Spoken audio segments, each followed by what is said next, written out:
अरविंद जी, बहुत बहुत शुक्रिया हमसे जुड़ने के लिए। और यहाँ झारखंड विधानसभा में 81 में से 43 सीटों पर आज चुनाव हो रहा है, जिससे काफी हद तक आपको लगता है आज पहले चरण से ही स्थिति साफ हो जाएगी। कितना अहम लग रहा है पहला चरण? पहला चरण कई मामलों में खास है। खासतौर से आदिवासियों का वोट इसमें निर्णायक है और आदिवासी कोल्हान सबसे ज्यादा उनका कंसंट्रेशन है, तो कोल्हान इलाके में आज वोटिंग हो रही है और ये आदिवासियों का वोट बदला है, इसलिए इम्पोर्टेंट है।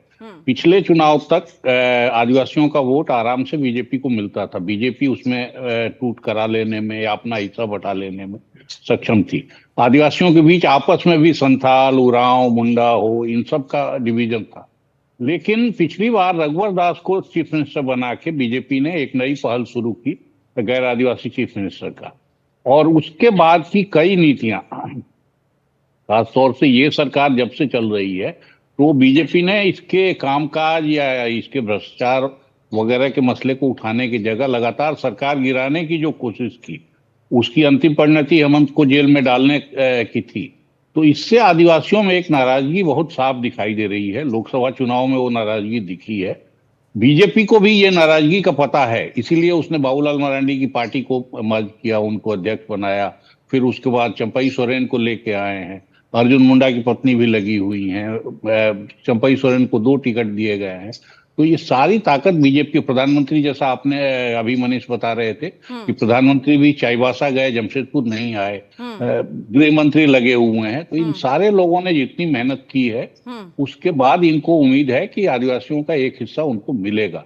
ये देखना दिलचस्प होगा कि मिलता है या नहीं मिलता है। और मुझे अभी भी शक इसलिए है कि बीजेपी ने इस मसले को उठाया या शासन के मसले को उठाने की जगह वो एक बांग्लादेशी घुसपैठ के मसले को उठाते रहे हैं लोग। और कल की जो छापेमारी हुई है वहां तक में ये लगता है कि कोई बहुत ही कोऑर्डिनेटेड एफर्ट पूरी पार्टी ने, जो बीजेपी आमतौर पे करती है, अमित शाह और प्रधानमंत्री की चुनावी स्ट्रेटजी का ये हिस्सा है कि वो आखिर तक कोई भी कदम उठाने से चूकते नहीं है, हर तरह की कोशिश करते हैं। तो कल जिस किस्म से रेड हुए हैं उससे लगता है कि बीजेपी लगातार अभी भी इसी मसले को ऊपर रख रही है कि घुसपैठ या यहाँ धर्मांतरण या मुसलमानों की आबादी बढ़ जाना। अब ये क्यों हो रहा है ये थोड़ा समझना मुश्किल है और उसका क्या असर हो रहा है आज की वोटिंग से वो कुछ अंदाजा लगेगा। आज की वोटिंग से कुछ अंदाजा लगेगा। हमारे साथ खास मेहमान राजेंद्र तिवारी, वरिष्ठ पत्रकार, वो भी जुड़ गए हैं। राजेंद्र जी, बहुत बहुत शुक्रिया हमसे जुड़ने के लिए। जैसा कि अरविंद मोहन जी बता रहे थे, यहाँ पर कई मुद्दे इस चुनाव प्रचार के दौरान हमने देखे हैं। बांग्लादेशियों की घुसपैठियों का, फिर चाहे रोटी माटी, और ये तमाम बयान भी सामने आए। क्या लगता है इस बार के क्या मुद्दे हैं, क्या काम करेगा, क्योंकि दोनों ही ओर से पुरजोर चुनाव प्रचार हुआ है? मैं तो दरअसल अरविंद मोहन जी की जो बात है कि उन्होंने बांग्लादेशी घुसपैठियों का मुद्दा उठाया भारतीय जनता पार्टी ने, और जो आप कह रही हैं रोटी बेटी माटी है, उसी से जोड़ करके भारतीय जनता पार्टी उठा रही है कि बांग्लादेशी आकर के यहाँ रोटी और बेटी माटी पे कब्जा कर रहे हैं। लेकिन मैं घूमा भी हूँ, कई जगह गया, जमीन पर यह मुद्दा नहीं है। जमीन पर ये मुद्दा है नहीं। भारतीय जनता पार्टी कोशिश लगातार कर रही है। जैसे कल भी अमित शाह ने भी ये बात कही, कल जो छापे पड़े, जैसा अरविंद मोहन जी ने कहा, और आज वो खबरें सारे अखबारों में प्रमुखता से हैं, तो उसका भी एक इम्पैक्ट डालने के लिए सब किया गया। ये एक बहुत कोऑर्डिनेटेड एक एफर्ट, जिसे माइक्रो मैनेजमेंट बीजेपी का कहा जाता है, उसका ही हिस्सा मुझे लगता है। लेकिन दरअसल जो यहाँ पर आदिवासियों के मन में, उस समुदाय के मन में जो भारतीय जनता पार्टी को लेकर शंका है, खासतौर पे जब उन्होंने रघुबर को बनाया था मुख्यमंत्री, और मुख्यमंत्री बनाने चलिए कोई बात नहीं, रघुबर ने जिस तरह की काम किया आगे आने वाले दिनों में कि सीएनटी को डाइल्यूट करने की कोशिश की, उसके खिलाफ पूरा झारखंड उबल गया था। उसके बाद एक और खास बात हुई कि खूंटी में जो लोगों ने अपना विरोध प्रदर्शित किया, पत्थलगढ़ी में हजारों लोगों के खिलाफ एफआईआर हुई, देशद्रोह के मुकदमे हुए, सैकड़ों लोग जेल में बंद किए गए। ये सारी चीजें भारतीय जनता पार्टी के समय में हुई हैं। तो इसके चलते एक आदिवासियों के बीच में भारतीय जनता पार्टी की वो बात नहीं है। राजेंद्र जी, आप बता रहे हैं कि घुसपैठियों वाला मुद्दा लोगों के बीच जमीनी स्तर पर आपको देखने को नहीं मिला। क्या मुद्दे हैं जमीन के जो लोगों के दिमाग में छाए रह सकते हैं, जो कि 81 में सिर्फ 43 सीटों पर आज जो पहले चरण का मतदान हो रहा है, उनको ध्यान में रखते हुए वोट डालेगी वहां की जनता? देखिए, इनमें दो दो हिस्से एक तरह से देख सकते हैं, एक दक्षिणी छोटा नागपुर और कोल्हान, और दूसरा हिस्सा है पलामू और जो सीटें हजारीबाग और कोडरमा की सीटें हैं। हाँ। ये थोड़ा अलग अलग किस्म के इलाके एक तरह से देखे जाएंगे। हाँ। यहाँ पर जो मुद्दा देखिए, आदिवासी अस्मिता का मुद्दा एक बड़े तौर पर खड़ा है, जिसे भारतीय जनता पार्टी भी अपने तरह से बात करती है और हेमंत सोरेन अपने तरह से बात करते हैं। एक मुद्दा तो ये है। दूसरा, मुझे बहुत ज्यादा ऐसे भारतीय जनता पार्टी के पक्ष वाले मुद्दे दिखाई नहीं देते हैं। मैंने लोगों से जब बात की, आदिवासी इलाकों में भी और शहरी इलाकों में भी, दूसरी जगहों पर भी, जो भारतीय जनता पार्टी के वोटर्स हैं, उन लोगों का कहना है कि हमारे सामने और कोई ऑप्शन है नहीं, मजबूरी है कि भारतीय जनता पार्टी को वोट देना है। जब आप पूछिए कि भारतीय जनता पार्टी क्यों वोट देंगे, तो थोड़ी देर बाद वो इस बात पर आ जाते हैं कि और कोई ऑप्शन नहीं है हमारे पास, इसलिए वोट दे रहे हैं। आदिवासी बहुत सीधे ये बात कहता है कि जब हेमंत का नाम लेता है वो, और हेमंत के बारे में सीधी सी बात, ये पत्थल जैसे क्यूटी में बात करेंगे, सिमडेगा में बात करेंगे, पत्थलगड़ी की बात सामने आ जाती है, जमीन की बात सामने आ जाती है। हेमंत, खासतौर पे हेमंत को लोग हेमंत से अपने को आइडेंटिफाई करते हैं, तो वो एक है। क्रिस्टल क्लियर कोई इस तरह का मुद्दा वैसा नहीं दिखाई दे रहा है। झारखंडी अस्मिता के नाम पर ये चुनाव हो रहा है मोटे तौर पर। झारखंडी अस्मिता की आप बात कर रहे हैं। हमारे सहयोगी प्रभाकर हमारे साथ जुड़ रहे हैं, जो कि जमीन पर मौजूद हैं। आज वोट डालने के लिए जनता जब निकल रही है, उन्हीं के बीच में है। प्रभाकर, आप वहां पर पहले तो बताएं इस वक्त कहां पर हैं, दूसरा किस तरह से मतदान चल रहा है, क्योंकि 9 बजे तक 13% मतदान होना, मतदान की गति कैसी है, और यहाँ पर आप स्टूडियो में जो हमारे मेहमानों के साथ डिस्कशन हो रही है वो भी आप सुन रहे होंगे। कोल्हान के इलाके की काफी बात हो रही है। इस बार बीजेपी ने कोल्हान के टाइगर, जो कि मशहूर है, पूर्व मुख्यमंत्री चंपई सोरेन को बीजेपी में शामिल कराया। इसका भी क्या असर दिख रहा है आपको जमीन पर? देखिए, उन्हें कोल्हान का टाइगर कहा तो जाता है। वो इस बार खुद भी मैदान में नहीं है, उनके बेटे भी मैदान में है।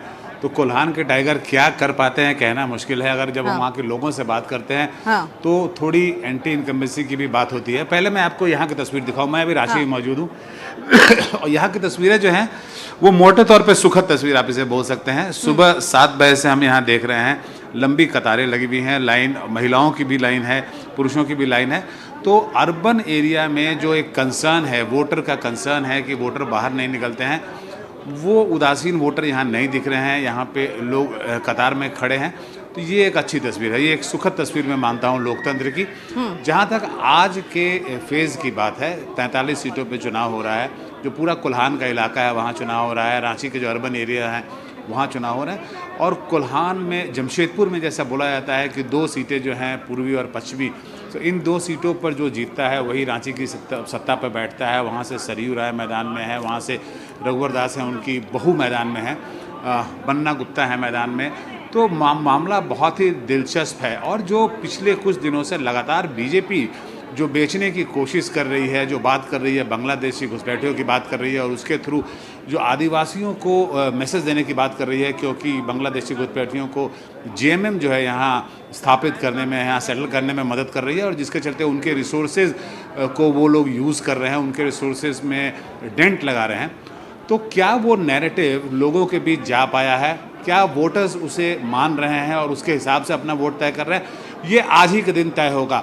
इतने दिनों से आप जो प्रधानमंत्री को, होम मिनिस्टर को घुसपैठिए की बात करते देख रहे थे, बांग्लादेशी की बात करते देख रहे थे, ट्राइबल इश्यूज़ की बात कर रहे थे, तो ये जो ट्राइबल डोमिनेटेड एरिया है वो आज जा रहा है वोटिंग करने।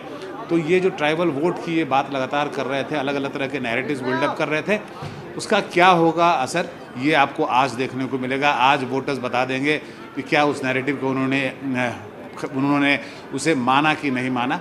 कुल मिला के ये आज का जो मुकाबला होगा ये बहुत दिलचस्प होगा। 43 सीटें हैं और उसमें बहुत सा आधे से ज़्यादा सीटें जो हैं वो ट्राइबल बहुल सीटें हैं। बिल्कुल प्रभाकर, एक बार फटाफट उन 43 सीटों में वो कौन से दिग्गज है जिन पर खास तौर से नजर रहेगी, जो जिनकी किस्मत आज दांव पर लग रही है? ये देखिए, मैंने जैसा आपको बताया, हम चंपई सोरेन की बात कर रहे हैं, हम उनके बेटे की बात कर रहे हैं, हम अर्जुन मुंडा की पत्नी मीरा मुंडा हैं, वो लड़ी हैं, वो मैदान में हैं। सरयू राय जो कि यहाँ के पूर्व मुख्यमंत्री थे और अभी उड़ीसा के गवर्नर हैं, उनकी बहू है मैदान में। सरयू राय खुद मैदान में हैं, जो कि बड़े नाम हैं और एक समय में इंडिपेंडेंट लड़े थे, रघुवर दास के खिलाफ में लड़े थे। बन्ना गुप्ता यहाँ मंत्री हैं, वो हैं, गीता कोड़ा हैं। तो बड़े नाम आज हैं मैदान में। अब हालांकि दोनों चरणों में आपको मिलेंगे, लेकिन आज जो है ये खासकर बड़े नाम हैं जिन्हें मैं बताना चाहूँगा। सुदेश महतो हैं जिनका चुनाव सिल्ली से है, वो अगले चरण में होगा, लेकिन इस चरण में ये बड़े नाम हैं जिनके किस्मत का फैसला आज हो जाएगा। जी बिल्कुल प्रभाकर, आप हमारे साथ बने रहे और मैं चाहूंगी कि आप वहां पर जो कुछ वोटर्स है, खासकर आपके पीछे मैंने देखा महिलाओं की संख्या काफ़ी है और आदिवासी बहुल इलाके में हम जानते हैं किस तरह से महिलाएं भी आज बड़ी संख्या में निकली हैं। आप हो सके तो कुछ देर उनसे बात करें। और हमारे साथ खास मेहमान बने हुए हैं अरविंद मोहन जी और राजेंद्र तिवारी जी बने हुए हैं यहाँ पर। अरविंद जी, आपसे समझना चाह रही हूँ इस बार का चुनाव, क्योंकि हमने एक वक्त में वो भी देखा था हेमंत सोरेन जेल गए, उसके बाद वापस आए और भ्रष्टाचार एक बहुत बड़ा मुद्दा यहाँ पर बना है चुनाव प्रचार के दौरान, उस पर भी बात हुई है। हेमंत सोरेन के लिए चुनाव आप किस तरह से देख रहे हैं और पूरा इंडिया गठबंधन के लिए, और किस तरह का मुकाबला यहाँ पर दूसरा पक्ष भी करता हुआ दिख रहा है? देखिए भाई, एक बात पहले हल्की और बोल दूं कि हम सब लोग जो बात अभी कर रहे हैं कि बांग्लादेशी घुसपैठ और हिंदू मुसलमान सवाल का आदिवासियों पर असर नहीं हो रहा, ये राजन जी भी बोल रहे थे, ये रिपोर्टर भी बोल रहे हैं, और हम सब उसे यही कह रहे हैं कि आदिवासियों पर क्या असर हो रहा है। लेकिन मसला सिर्फ आदिवासियों का नहीं है। झारखंड में आदिवासी बहुत कम वोट हैं, 30% के नीचे वो आ गए हैं। मिलिटेंट हैं वो, उस हिसाब से लड़ने भिड़ने वाले लोग हैं, तो उनको नोटिस करना चाहिए। बाकी काफी आबादी, खासतौर से ओबीसी आबादी बहुत ज्यादा है, तो इसलिए ये जो मसले उठाए जा रहे हैं हिंदू मुसलमान के और बांग्लादेशी घुसपैठ के, उनका लक्ष्य निश्चित रूप से आदिवासी ही हो, ये मान लेना विश्लेषण में एक गलती हो सकती है। हो सकता है कि उसका लक्ष्य ओबीसी मतदाता हो, हिंदू, और दूसरा शहरी, क्योंकि इन दोनों वोटरों में पिछले लोकसभा चुनाव में बीजेपी नीचे आई। तो ये जो रणनीति बनाने वाले बीजेपी के लोग हैं, इतने कुशल लोग, मार्केटिंग के लोगों से लेके और लीडरशिप में, तो ये कोई गलती कर रहे हों बार बार इसको उठा के, ये नहीं मानना चाहिए। हो सकता है कि ये अपने छिटके वोटर को, ओबीसी और शहरी वोटर को वापस ले आने के लिए ये रणनीति चला रहे हों, और हम विश्लेषण करते हुए बार बार आदिवासियों की तरफ ले जा रहे हैं कि इनका आदिवासियों पर असर नहीं हो रहा है।